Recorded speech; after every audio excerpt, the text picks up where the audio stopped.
Evo, rekao sam vam to i u emisiji, mogu vam to reći javno, nemojte se ljutiti, ali prema relevantnim istraživanjima vi ulazite u Sabor i to mi je na neki način bila preporuka da vas pozovem u emisiju, premda je meni to totalno iznenađenje. Ja sam mislio da ćete vi po tim istraživanjima dobiti 0,5%, međutim dobivate zajedno sa blokom umirovljenika zajedno, dobivate negdje oko 5%.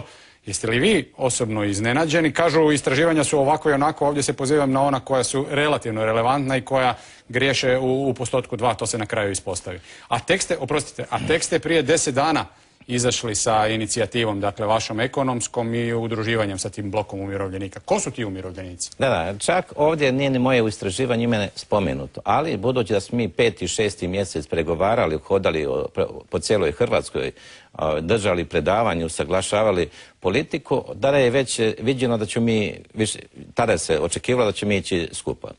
Blok umirovljenika okuplja različite umirovljeničke stranke koje se dogovore da zajednički iziđu na izbore.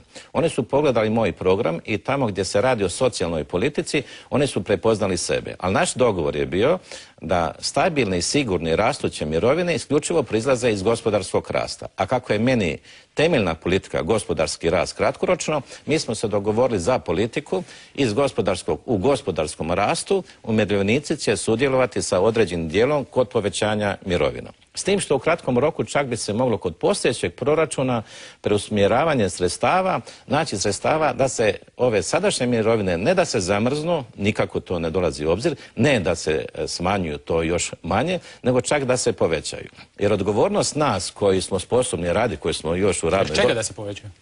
Pa ja mislim da u proračunu 120 milijardi postoji po meni na krivi način da se troši negdje oko 4-5 milijardi kuna i to je moja politika u kratkom roku ako budem sudjelovao u formiranju ili definiranju. Dobro, recite konkretno, dakle nekome se mora uzeti da bi se nekome dalo. Pa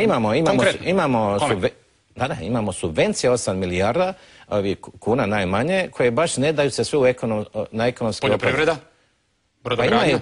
Ima i brodogradnje, ima i ove druge, ali to nije samo subvencija, nego je to usklađivanje i fiskalne i monetarne politike, ali to je malo komplicirano. U svakom slučaju ima novaca, recimo socijalne davanja su negdje oko 3 milijarde, ima ljudi koji ne dobivaju socijalnu pomoć, a trebaju, ali ima i neki koji bome ne zaslužuju, a dobivaju, po nekoj drugoj kombinaciji su dobili.